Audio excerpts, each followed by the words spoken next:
이스라엘 나라가 남쪽 나라가 나중에 망했는데 BC 586년쯤에 망했습니다. 하나님께서 그 나라가 망할 즈음에 훌륭한 선지자들을 많이 보내셔서 백성들을 깨우치고 또 망하는 길로 가지 않도록 하나님께서 애를 많이 쓰셨습니다. 나라가 망하기 전에 하나님께서 오늘 본문의 주인공인 이사야 선지자를 부르시고 하나님께서 그에게 많은 은혜를 주셨습니다. 하나님과 깊은 교제를 나누고 하나님께서 그의 입에 하나님의 말씀을 두셔서 하나님의 말씀을 전달하게 하는 그러한 영적 창구로 하나님께서 쓰셨다고 하는 것이지요. 하나님의 사람의 위대성은 여기에서 드러나는 것이지요. 하나님의 사람은 이 땅에서 외모도 필요할 수 있고 지식도 필요할 수 있겠습니다. 가문도 중요하겠지요. 그러나 거기에서 가장 중요한 것이 어떤 것이겠습니까? 하나님의 말씀을 그가 맡고 그 말씀을 맡아서 백성들에게 그대로 전달하는 것, 그것이 가장 큰 책무고 또 그러한 하나님의 은혜를 받았다고 하면 그 사람은 명실상부한 하나님의 종이다, 이렇게 말할 수가 있겠습니다. 하나님께서 이사야에게 이러한 은혜를 주셔서 이사야는 자기의 사명을 충성되이 감당을 잘 했습니다. 하나님께서 특별히 이사야에게 하나님의 나라가 장차 어떻게 될 것인가, 특별히 남쪽 유다가 장차 어떻게 될 것인가, 이 부분에 대해서 하나님께서 많이 말씀해 주셨습니다. 사람은 오늘 일도 제대로 알지 못합니다. 내일 나에게 어떤 일이 일어날는지 사실 우리는 아무도 모릅니다. 내일을 알 수가 없죠. 그런데 어떻게 한 달 후에 1년 후에 일을 알겠습니까? 또한 10년, 20년 후의 일을 어떻게 알겠습니까? 만일 그것을 안다고 하면 훌륭한 사람이라고 말할 수가 있겠죠. 우리는 연구하는 사람들 중에서 미래학자들도 있습니다. 여러 가지를 종합적으로 연구해서 앞으로 미래는 10년, 50년, 100년 후에는 이렇게 될 것이다, 이렇게 학문을 연구해서 이렇게 발표하시고 또 계속해서 연구해 나가는 그런 분들도 계시죠. 그들의 말이 어느 정도는 맞기도 하고 또 어떤 부분은 또 맞지 않고 그런 부분도 있겠죠. 우리는 그러한 미래학자들에 대해서 관심이 많습니다. 앞으로 10년, 20년 후가 궁금하거든요. 앞으로 대한민국이 어떻게 될는지 궁금하거든요. 또 세계가 어떻게 될는지 다 관심을 가질 수밖에 없어요. 그래서 오늘날에는 미래학자들이 상당히 각광을 받고 있는 그런 시대라고 볼 수가 있습니다. 앞으로 자동차는 어떤 자동차가 또 이 땅에서 주도를 해나갈 것인가, 앞으로 어떻게 될 것인가, 미래에 대한 사업, 이런 것들도 다 미래학자들이 예견하는 그러한 부분이 있다 하는 것을 알 수 있습니다. 우리가 경제도 중요하고 나라도 중요합니다. 다 중요하죠. 우리가 그 가운데에서 정말 중요한 것이 무엇이겠습니까? 하나님의 계획이 어떠냐 하는 것이죠. 앞으로 10년, 20년 하나님은 어떤 계획을 가지고 계시는가? 하나님께서 한 가정에 대해서, 하나님이 한 나라에 대해서 어떠한 계획을 가지고 계신가? 이것이 사실은 굉장히 중요한 겁니다. 미래를 알지 못하는 사람은 도태돼요. 미래를 알지 못하는 그러한 곳에 사업을 확장하는 사람은 그 기업이 망할 수밖에 없어요. 세상이라고 하는 것은 사양 산업이 있는 거거든요. 거기에 자기가 투자를 하고 거기에 관심을 기울였지만 결국은 세월이 지나면 그것이 아무것도 아닌 것이 되는, 물거품이 돼버리는, 사람들에게 관심을 갖지 못하는 그러한 부분이 될 수밖에 없죠. 그런데 이사야 선지자는 하나님께서 개인의 미래뿐만 아니라 나라의 미래까지도 하나님께서 가르쳐 주셨습니다. 이 나라가 장차 이렇게 될 것이다. 하나님께서 그의 눈을 뜨게 해주시고 그의 귀를 열어서 하나님의 음성을 듣게 하셨습니다. 하나님의 사람은 하나님께서 움직이시는 그 움직이심을 귀로 들을 수가 있는 것이죠. 하나님의 사람은 하나님의 손길을 이 세상에서 느낄 수가 있는 거예요. 만물을 움직이시고 나라를 다스려 나가시고 교회를 통치하시고 개인을 움직여 나가시는 그런 하나님의 손길을 느끼기도 하고 그것을 귀로 듣기도 하고 보기도 하고 이렇게 하는 것이죠. 이사야 선지자가 바로 그러한 분이었다고 하는 것이죠. 우리는 이사야 선지자가 자기의 두 아들이 있었는데 그 두 아들의 이름을 통해서 하나님께서 어떻게 하실런지를 가르쳐 주었어요. 우리가 성경에 보면 아들의 이름이 나옵니다. 이사야 7장 3절에 보면 스알야숲 이렇게 이름을 썼어요. 그 이름의 의미가 뭐냐 하면 남은 자가 돌아올 것이다. 바로 그러한 의미입니다. 저는 이 이름을 보면서 생각을 많이 해봤어요. 하나님께서 이사야 선지자에게 이름을 짓게 하셨는데 왜 이름을 스알야숲, 즉 남은 자가 돌아올 것이라고 하셨는가? 이 말은 유다가 망한다는 거예요. 유다가 망하는데 그래도 하나님께서 은혜를 베푸셔서 때가 되면 돌아올 것이다. 이것을 하나님께서 이사야의 아들에게 이름을 붙여주신 거예요. 사람들이 이사야 아들에게 스알야숲아 스알야숲아 부르면서 어떤 생각을 했겠습니까? 언젠가 돌아와? 남은 자가 돌아와? 이건 무엇입니까? 사람들 마음속에 야 우리나라 망하나 보다. 우리나라 망하고 또 언젠가 때가 돼서 우리가 돌아오나 보다. 스알야숲아 스알야숲아 그러면서 사람들의 마음에서 이런 생각을 갖게 되는 것이죠. 이름을 통해서도 하나님의 뜻과 하나님의 계획을 드러내는 거예요. 이사야 선지자는 전적으로 하나님께 쓰임을 받은 사람이다. 이렇게 말할 수가 있겠죠. 이사야서 8장 3절에 보면 둘째 아들이 나옵니다. 그 아들의 이름은 마헬살랄 하스바스 이렇게 이름을 하나님이 지으라고 하셨어요. 제가 성경을 보면서 이렇게 많이 보니까 하나님께서 이사야에게 내 아들의 이름을 이렇게 지어라. 그리고 하나님이 직접 말씀을 하셨어요. 아들의 이름을 이렇게 지으라고. 그러면 이 뜻이 무엇입니까? 이 뜻은 약탈은 빠르고 먹이는 서두른다. 이러한 의미인 거예요. 약탈은 빠르다. 약탈이 무엇입니까? 빼앗기는 거 아니겠어요? 마음이 있어서 사랑하는 마음으로 주는 게 아니에요. 약탈이라고 하는 것은 생명이든 재산이든 좋은 것들을 강제로 남에게 빼앗기는 거예요. 바로 이름이 이거예요. 사람들이 이사야의 아들 마헬살랄 하스바스에게 이름을 부르면서 마음속에 생각할 거예요. 이게 뭐야? 약탈은 빠르고 먹이는 서두른다? 야 우리들은 약탈을 당하나 봐. 야 너 약탈 당한데. 이런 마음을 백성들의 마음에서 갖는 거예요. 왜 이렇게 이름을 적겠습니까? 제가 이렇게 가만히 생각을 해보면 이스라엘 백성들이 하나님의 음성을 잘 안 들어요. 하나님의 말씀을 무시해요. 다 자기 멋대로 해. 자기 멋대로. 자기 생각대로. 자기가 생각하고 자기가 계획하고 다 자기야 자기. 그러니까 선지자가 아무리 말씀을 하셔도 귀담아 듣지 않는 거죠. 저 맨날 하는 소리 또 하는구나. 저거 어저께도 하고 저 소리 저거 한 달 전에도 말하고 저 맨날 저 소리인데 듣기 싫어 죽겠네. 백성들이 이렇게 말하는 거예요. 이런 생각을 가지고 있고.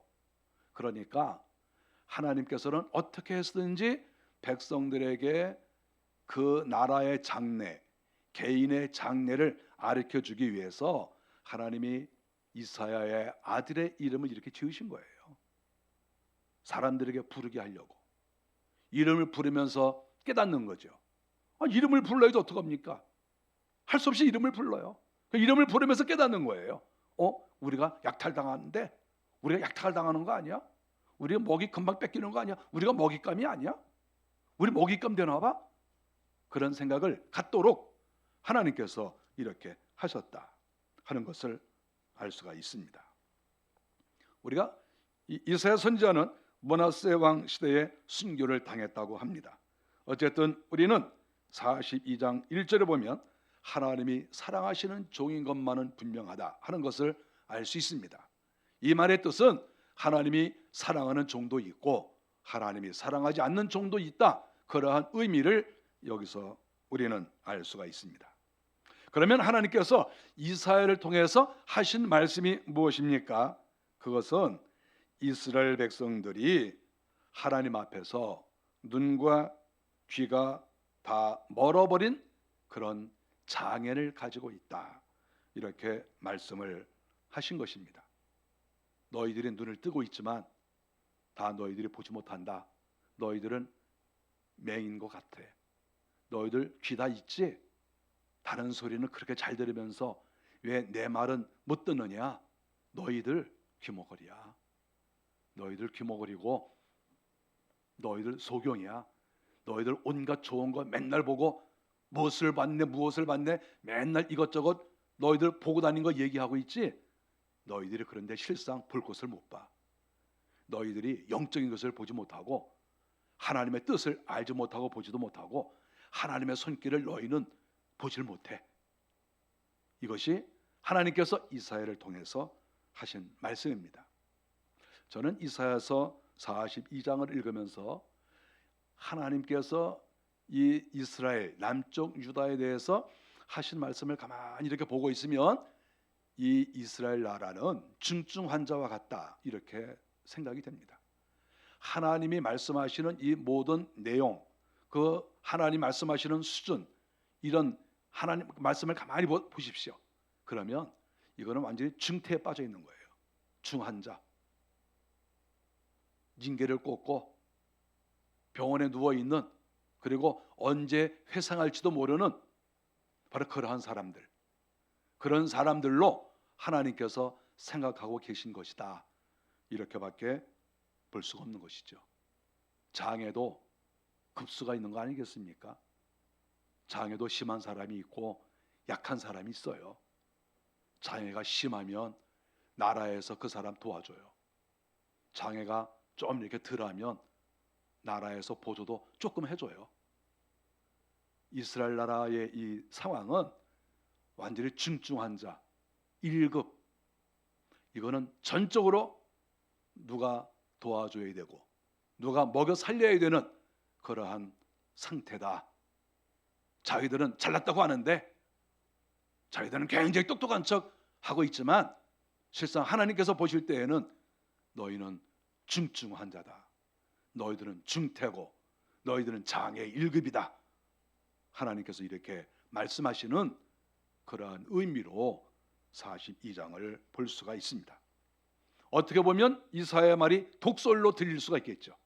어떻게 선지자가 이렇게 심하게 말을 하느냐, 이렇게 말할지 모르겠지만 그것은 하나님께서 명령하신 말씀이기 때문에 이사야는 그대로 전달할 수밖에 없다 하는 것을 알 수가 있습니다. 18절에 보니까 맹인들아 밝히 보라, 이렇게 말씀하고 계십니다. 맹인들아, 하나님은 맹인이라고 규정을 해버렸습니다. 그런데 하나님께서는 실망하지 않으시고 맹인들아 밝히 보라, 이렇게 말씀하시는 거예요. 제발 맹인들아 밝히 봐라. 제발 눈 좀 떠라. 하나님이 이사야를 통해서 이렇게 말씀을 하시는 것입니다. 하나님께서 말씀하실 때 더 심하신 말이 무엇이냐 하면, 여기에 보니까 맹인이 누구냐, 내 종이 아니냐, 이렇게 말씀하세요. 맹인이라고 하는 것이 이방 사람도 아니고, 맹인이라고 하는 것이 저 어느 구석에서 이렇게 소심하게 조그만 일을 하는 사람이 아니라, 지금 하나님이 이사야를 통해서 하시는 말씀은 맹인이 누구냐? 내 종이 아니냐. 하나님의 종들, 하나님이 쓰시는 그런 장로들, 선지자들, 제사장들, 나라의 지도자, 수천 명이 넘는 그러한 지도자들이죠. 이런 사람들이 하나님의 종인 거예요. 하나님의 종이란 말은 영광스러운 말이고 정말 감격스러운 말이 아닙니까? 그런데 그런 말을 듣는 사람을 향해서 하나님께서 하시는 말씀이 맹인이 누구냐? 내 종이 아니냐. 내 종들 다 맹인이야. 내 종들 캄캄해. 내 종들 말만 내종이지 아무것도 아니야. 건달이야 건달. 날라리야 날라리. 저 하나님의 말씀은 좀 이런 말씀인 거예요. 누가 내가 보내는 사자같이 못 듣는 자겠느냐? 하나님은 어떻게 보면 비아냥거리는 거예요. 누가 내가 보내는 사자같이 못 듣는 자겠느냐? 내가 내 종을 사자로 보내는데 내 종처럼 못 듣는 자가 없다는 거예요. 이거 얼마나 역설적이고 얼마나 비참한 말입니까? 이 세상에 다른 나라에 또는 다른 어떠한 그 파티에 일꾼들이 있겠지만 그 사람들보다 내 종들이 더 캄캄하다. 내 종들이 더 귀머거리야. 하나님께서 아주 극치를 보여준다고 말씀하고 있는 거죠. 이건 놀라운 하나님의 말씀이죠. 누가 내 충성된 자같이 맹인이겠느냐? 얼마나 역설적입니까? 내 충성된 종같이 하나님의 나라를 위해서 충성하다는 거예요. 누가 보더라도 야 정말 충성돼. 누가 보더라도 열심이야. 그렇게 말을 들을 수가 있는 거예요. 그런데 그런 사람에게 누가 내 충성된 자같이 맹인이겠느냐? 나에게 충성한다고 맨날 왔다 갔다 하고 충성된 자라고 맨날 그렇게 가르치고 뭐 난리를 치는데 야, 내 종만큼 맹인이 어딨냐? 야, 맹인 중에서 내 종들이 최고야, 최고. 최고. 다른 사람이 따라올 수 없을 정도로 완전히 최고야. 이 땅에서 제일 맹인이 누군 줄 아냐? 이 땅에서 제일 최고의 귀머거리가 누군 줄 아냐? 야, 내 종들이야, 내 종들.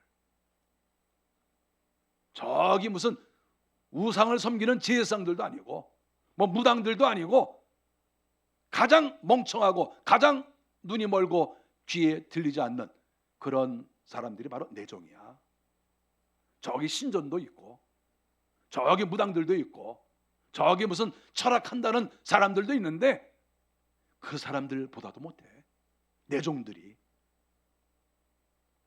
충격적인 그러한 말씀을 지금 여기서 하고 있는 거예요.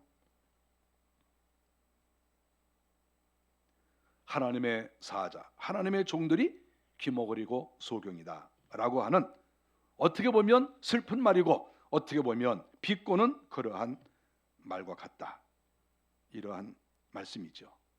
내 종들이 겉은 멀쩡해도 실상은 영적 무능의 극치를 보여주고 있다. 이렇게 여기에서 규정을 하고 있는 것입니다. 사실 이 정도 되면은 쓸모가 없는 것이죠. 사람이 겉만 멀쩡하면 뭐합니까? 겉은 멀쩡하고 겉은 좀 괜찮은데 알맹이가 없고 쓸모가 없으면 그거 뭐 어떡하겠습니까? 갖다 버려야지. 여러분 고물상 가보셨어요? 저 고물상 여러 번 가봤습니다. 고물상에 갖다 버려야지. 그거 어디다 쓰겠어요? 하나님의 종은 눈이 열리고 귀가 열려야 되거든요. 근데 하나님의 종이 귀가 안 열리고 눈이 안 보여. 그러면 어떻게 하겠습니까? 쓸데가 없어요. 그거 어디다 쓰겠어요? 누가 월급 줘요? 그거 하라고 하나님의 종하라고 그랬는데, 아니 그거 하라고 하나님의 종하라고 그랬는데 그걸 못하면 어떻게 되겠어요? 고물상에 버려야지. 그걸 어떻게 하겠냐고. 집에 놔두면 자리만 차지하지. 하나님이 지금 이사야를 통해서 아주 극단적인 그런 말씀을 여기서 하고 있는 거예요. 20절에 보니까 그들이 소경이고 귀머거리인 이유는 보거나 듣지 않기 때문이다. 물론 근본적으로도 보거나 듣지도 못하지만 아예 스스로 눈을 감고 스스로 귀를 닫았다는 것이죠. 정말 우리가 세상을 살아가면서 이런 사람이 주변에 있다고 하면 정말 힘들 것이라고 생각합니다. 어떤 좋은 말을 해줘도 그 좋은 말을 눈을 꺼벅꺼벅하면서 듣기는 듣는데 그대로 전혀 바뀌는 것이 없고 전혀 개선할 의지가 없는 그런 사람을 우리가 곁에 두고 그런 사람과 살면 정말 살기 힘들어요. 아무리 말을 해도 듣기는 듣는데 안 고쳐. 듣기는 듣는데 말을 안 들어. 눈으로 뻔히 보면서도 자기 할 일을 안 해. 답답해서 살겠어요? 이거 못 사는 거예요. 처음부터 눈을 감고 있어도 문제지만, 처음부터 귀가 막혀도 문제지만, 뻔히 눈을 뜨고 있고 뻔히 귀가 열려 있는데도 들을 생각도 안 하고 볼 생각도 안 해. 이거 어떻게 견디겠습니까? 만일에 우리 집안에 그런 사람이 있다, 우리 공동체 안에 그런 사람이 있다고 하면 얼마나 다른 사람이 힘이 들겠느냐 하는 것을 알 수가 있습니다. 가장 중요한 것이 무엇입니까? 이제 하나님께서 이 나라를 축복하신다 그래도 그걸 못 알아들어요. 축복하신다는 말씀도 못 알아들어. 하나님께서 이 나라를 징계하신다 그래도 또 그것도 또 몰라요. 하나님이 축복을 하시든 하나님이 저주를 하시든 나라가 이제 망한다고 하든 적군이 쳐들어온다고 하든 무슨 소리를 해도 멍하니 있으면서 아무런 생각 없이 이렇게 지낸다고 하면 자기도 죽고 주변 사람 다 망하는 거거든요. 그런데 이스라엘 나라의 지도자들이 그랬다 그거예요. 일반 사람이 그래도 문제인데, 어린아이가 그래도 문제인데 지도자들이 이렇다는 거죠. 그러면 결국 그 나라는 망할 수밖에 없습니다. 결국 장래를 못 본다는 거예요. 장래를 못 보고 현재를 못 본다는 거죠. 우리가 어떤 상황인가, 그리고 우리의 장래는 어떻게 될 것인가, 이 부분에 대해서 생각이 없는, 그래서 결국은 나라를 원수에게 내주는 그러한 지도자들이 되었다 하는 것이죠. 21절에 보니까 하나님의 말씀을 듣지 않고 하나님의 역사하심을 눈으로 보지 않는 사람이 어떠한 참혹한 결과를 가져오느냐 하는 것을 말씀하고 있습니다. 내가 못 들은 척한다고 되는 게 아니고 또 못 본 척했다고 끝나는 일이 아니라는 거지요. 거기에는 합당한 징계가 올 수밖에 없는 거죠. 11절에 보니까 도둑을 맞는다 이렇게 말씀을 했습니다. 도둑을 맞으며 탈취를 당하며 굴 속에 잡히며 옥에 갇히도다. 원수가 쳐들어오니까 도둑을 맞는 거예요. 건강에 도둑을 맞고, 재물에 도둑을 맞고, 명예가 도둑을 맞고, 직책에 도둑을 맞고, 행복을 도둑 맞고, 다 도둑을 맞는 거죠. 도둑놈이 다 훔쳐가는 거예요. 하나님은 우리가 이 땅에서 하나님의 은혜 가운데 행복하게 살길 원하세요. 평안하게. 이것이 하나님의 뜻이에요. 고난 속으로 몰고 가는 것이 결코 하나님의 뜻이 아닙니다. 그런데 하나님의 말씀을 듣지 않으니까 하나님께서 행하시는 일을 보면서도 믿거나 따라오지 않으니까 하나님께서 도둑 맞게 하는 거예요. 빼앗기게 하는 것이죠. 도둑 맞고 탈취당한다. 강제로 뺏기는 거예요. 내 것을 강제로 뺏겨. 세상에 이렇게 억울한 일이 어디 있습니까? 그런데 그런 일이 발생하는 거예요. 굴 속에 잡힌다. 이렇게 훤한 세상에서 자유스럽게 살지 못하고 굴 속에 끌려 들어가는 그러한 사람이 되어버린다. 감옥에도 들어가고 이런 처참한 일이 벌어진다. 하나님 말씀 듣지 않으면, 귀가 열리지 않고 눈이 열리지 않으면 이렇게 된다. 이스라엘 나라가 이렇게 됐다. 이것을 하나님께서 이사야를 통해서 말씀을 하고 계십니다. 계속해서 24절에 보면, 그러면 왜 이렇게 자기 백성이 도적을 맞느냐, 그 배후에 누가 있느냐 그랬을 때 성경에 보니까 놀랍게도 여호와가 그렇게 하셨다는 거예요. 하나님께서 지도자들뿐만 아니라 지도자를 따르는 그 백성들까지 하나님께서 모두 다 이러한 환난에 들어가게 하셨다, 이렇게 말씀을 하시는 것이죠. 지도자만 망하는 게 아니에요. 지도자가 미래를 보지 못하고 지도자가 주의 뜻을 알지 못하면 그 사람을 지지하고 그 사람을 따라갔던 사람도 같이 망하는 것이죠. 여러분, 그런 거 아니겠어요? 우리가 세상에서 속된 말로 줄을 잘 서라 이런 말 하지 않습니까? 내가 어떤 편에 섰어요. 그래서 내가 그 사람을 따라갑니다. 근데 그 사람이 골짜기로 들어가고 함정으로 들어가고 늪으로 들어가고 절벽으로 가는 거예요. 그러면 어떻게 되겠죠? 같이 절벽에 떨어지는 거죠.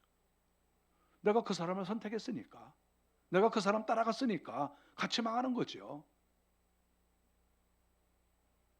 우리가 영적으로 바로 서 있는 이러한 지도자를 잘 만났다고 하면 망할 일이 있겠습니까?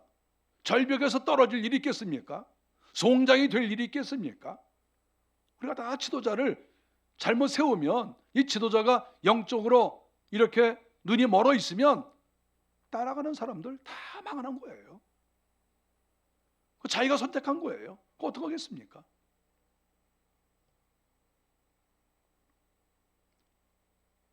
(24절에) 보니까 그들이 그의 길로 다니기를 원하지 않으며 그의 교훈을 순종하지 않았다. 지도자들이 말이죠, 하나님의 말씀을 듣지 않고 순종하지 않고 제 멋대로 살아가니까 결국은 하나님의 진노가 이스라엘에 쏟아질 수밖에 없었다 하는 것을 성경이 가르쳐주고 있습니다. 이스라엘 나라는 이렇게 이때만 그런 게 아니라 모세 이후에도 그랬습니다. 모세가 이제 세상 떠나서 하늘나라 올라가시고 여호수아가 또 얼마 동안 이스라엘을 지도해 나갔습니다. 그리고 사사 시대가 됐습니다. 사사 시대에도 백성들이 자기 마음대로 살았어요. 지도자의 말을 잘 듣지 않고 자기 멋대로, 자기 생각대로, 자기 사상대로, 자기가 경험한 대로 하나님 필요 없이 하나님의 음성, 하나님의 계명, 하나님이 가르쳐 주신 거 그거 별로 염두에 두지 않고 자기 마음대로 사는 거예요. 솔직히 사람들은 자기 마음대로 살고 싶어 해요. 저도 마찬가지예요. 저도 마찬가지고 우리 모든 인생이 다 누구의 지도를 따르고 싶질 않아요. 다 마찬가지예요. 저도 그랬어요. 그런데 중요한 것은 하나님의 말씀대로 살지 않으면 나중에 쪽박 찬다는 거예요. 하나님 말씀대로 살지 않으면 탈취를 당한다는 거예요.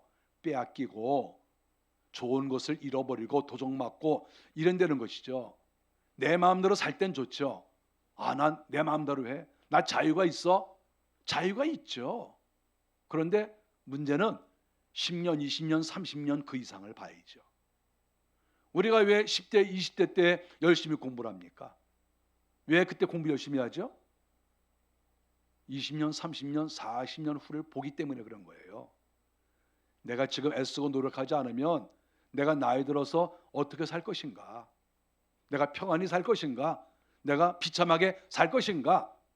이런 것들을 생각을 많이 하기 때문에 젊은 시절에 기술도 배우고 젊은 시절에 열심히 공부하는 거예요.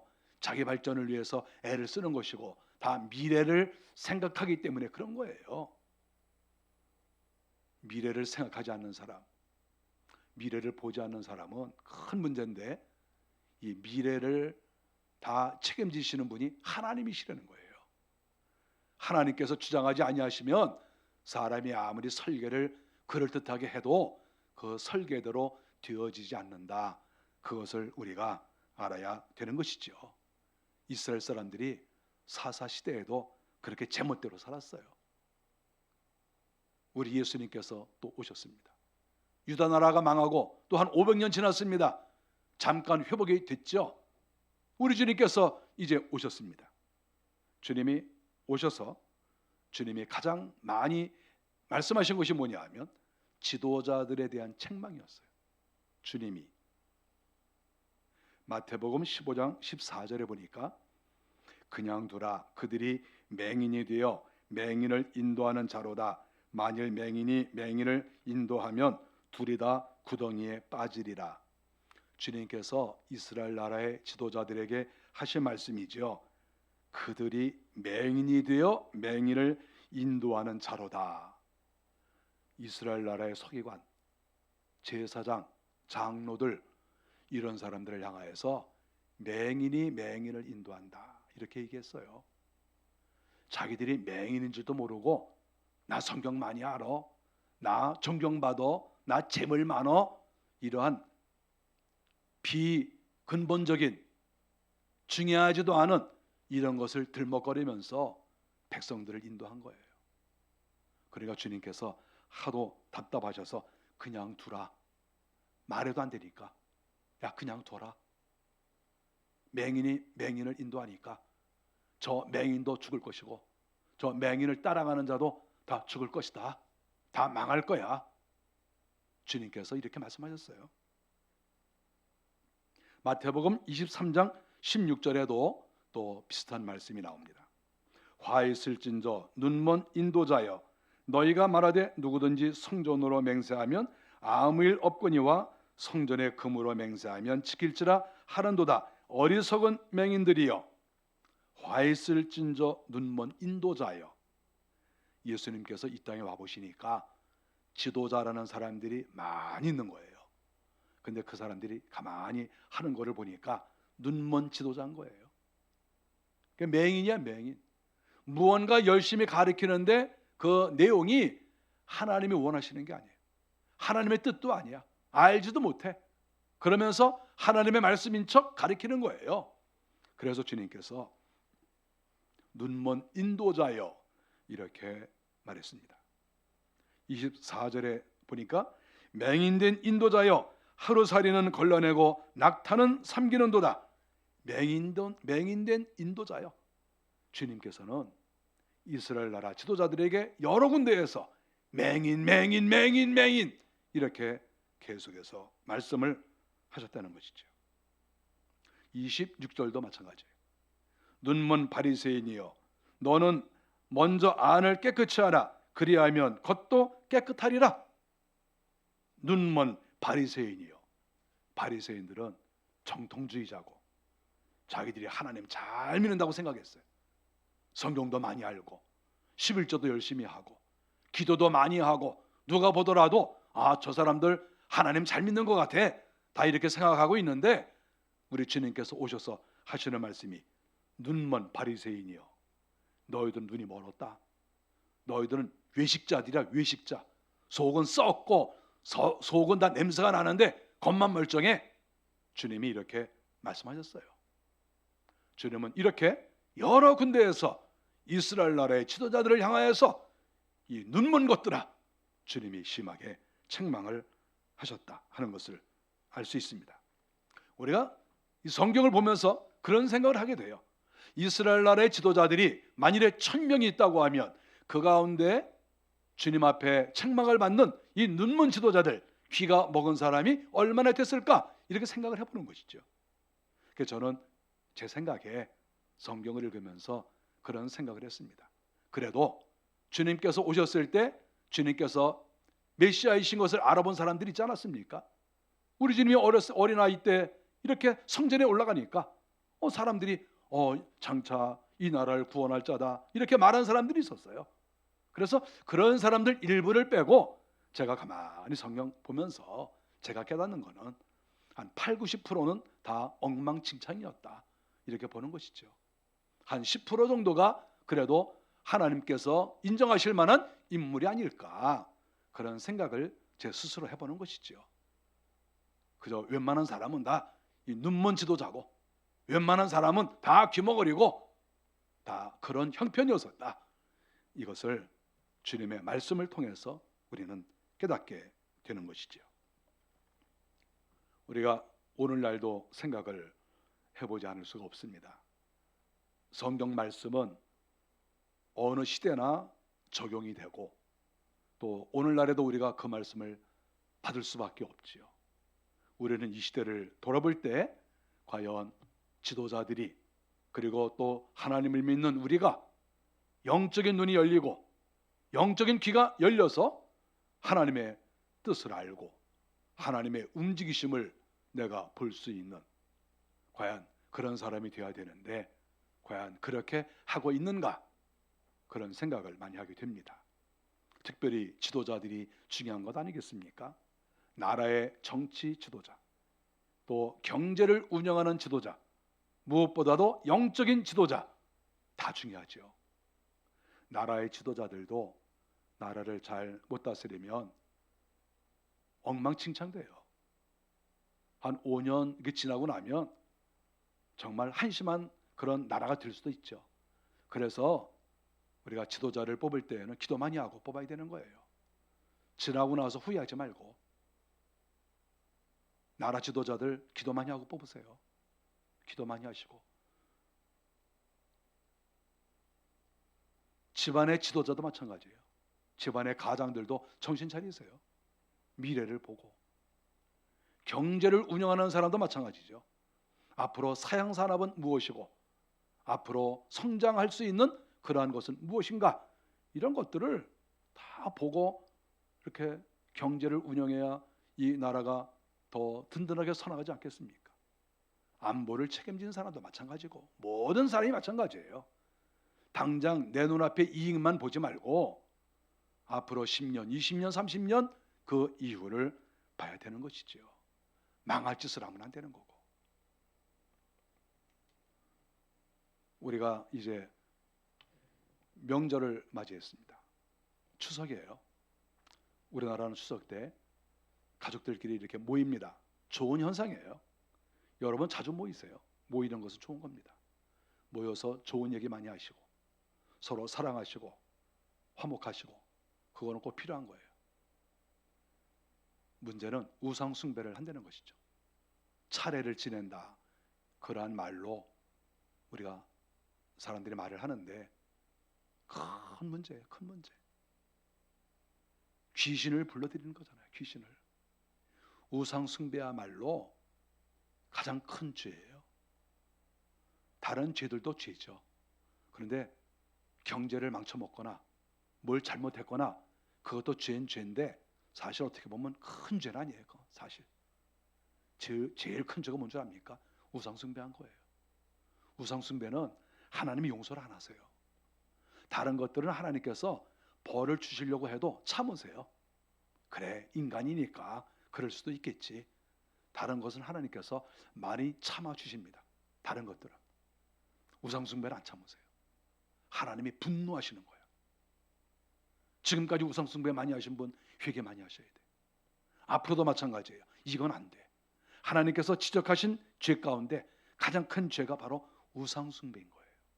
하나님께서 너희들이 여러 가지로 타락하고 공정하지 못하고 너희들이 또 빈부격차가 심하고 또 강한 자가 약한 자를 탈취하고 너희들이 그랬다, 하나님이 이렇게 지적하셨지만 가장 하나님께서 크게 생각하신 것은 너희가 우상을 숭배하였다.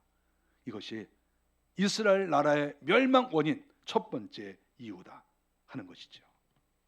우상 숭배는 사탄에게 속는 겁니다. 우상 숭배는 사탄에게 빼앗기는 그러한 길입니다. 우상 숭배 계속하세요. 그러면 건강 잃어버리고 재물 잃어버리고 명예 잃어버리고 다 나중에 다 잃어버리는 거예요. 하나님이 그렇게 말씀하셨습니다. 우리는 10년, 20년, 30년 후를 봐야 되고 더 훌륭한 사람은 어디까지 봐야 되겠습니까? 내가 죽은 이후에 하늘나라 올라가서 내가 어떠한 사람이 될 것인가, 하나님이 나를 어떻게 맞이하실 것인가, 여기까지 생각해야 그 사람이 지혜로운 사람이고 그 사람이 그야말로 눈이 띄이고 귀가 열린 사람이다, 이렇게 말할 수가 있습니다. 교회에서 목사가 무능하면 교회 망합니다. 가정에서 지도자가 가정이 무능하면 그 가정 망합니다. 나라의 지도자들이 무능하면 그 나라 망합니다. 회사의 사장들이 CEO가 무능하면 그 회사 문 닫습니다. 우리 한국교회 지도자들이 다 영적이 되기를 바라고, 특별히 우리 교회의 지도자들 다 영적인 눈이 열리시기를 정말 바라는 것이지요. 가정을 리더해 나가는 그러한 부모들, 영적인 눈이 열려서 어떤 것이 망하고 어떤 것이 흥하는 길인가 하는 것을 잘 알아서 그것을 잘 지켜나간다고 하면 빼앗길 일도 없고 잊어버릴 일도 없고 오히려 하나님께서 더 풍성하게 하신다 하는 것을 우리에게 가르쳐주고 있습니다. 우리의 성도 여러분들, 우상 숭배하지 마시고 눈과 귀를 열어서 하나님의 말씀을 잘 듣고 그 말씀대로 살아서 우리가 이 땅에 있든지 하늘나라 올라가든지 큰 복 가운데 있는 그런 우리 모두가 되시기를 주의 이름으로 간절히 바랍니다. 기도하겠습니다. 하나님